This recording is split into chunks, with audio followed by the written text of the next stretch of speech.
নমস্কার, আমার সবুজের সাথে চ্যানেলে আপনাদের সবাইকে স্বাগত। বন্ধুরা, আজকের ভিডিওতে যে লতানো ফুলের গাছটা আমি দেখাবো সেটা কোনো টবে বসানো নেই। আমার বাড়ির সামনেই একটা ছোট্ট বাগান আছে, সেই বাগানের মাটিতে বসানো আছে এক পাশে। এই গাছটার বয়স এই শীতকালে 6 বছর হলো। প্রথম 2 বছর গাছটা থেকে আমি কোনো ফুল পাইনি, পরে 4 বছর আমি প্রত্যেক বছরই ফুল পাচ্ছি। আর প্রত্যেক বছর শীতকালে ডিসেম্বর মাস থেকে কুড়ি আসা শুরু হয়, আর জানুয়ারি থেকে ফুল ফোটা শুরু হয়। জানুয়ারি থেকে একদম মার্চ মাস পর্যন্ত গাছে ফুল থাকে। এই ফুল থোকায় থোকায় হয় আর উজ্জ্বল কমলা রঙের হয়, অপূর্ব সুন্দর দেখতে লাগে। আগুনের শিখার মতো উজ্জ্বল কমলা রঙের হয় বলে এই ফুলটির নাম ফ্লেমভাইন, আবার একে ট্রাম্পেট ভাইনও বলা হয়। এই ফুলের গাছ খুব রোদ ভালোবাসে, যত বেশি রোদ পাবে তত বেশি এই গাছ থেকে ফুল পাওয়া যাবে। আমার এই গাছটা আমি দোতলা গ্রিলে আটকে দিয়েছি। সানসেট পড়ে গেছে, এই কারণে আমি একটু কম ফুল পাই, কিন্তু এই গাছটা যদি আমি ছাদে তুলতে পারতাম তাহলে এই গাছটা থেকে আমি প্রচুর ফুল পেতাম। এই গাছটা যেহেতু আমার মাটিতে বসানো আছে, সেহেতু আমি বাইরে থেকে কোনো খাবার দাবারই দিই না।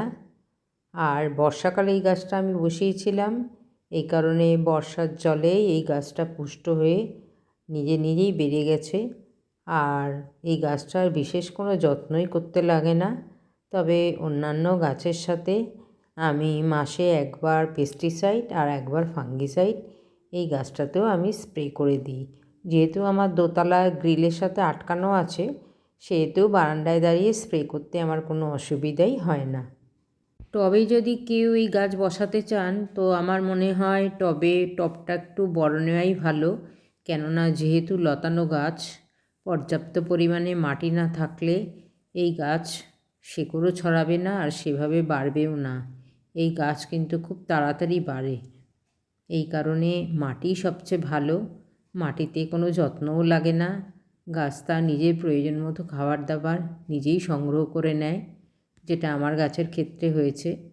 বর্ষাকালে শুধু একটু ফাঙ্গিসাইড দিয়ে বসিয়েছিলাম, আপনা থেকেই নিজে নিজেই বেড়ে গেছে।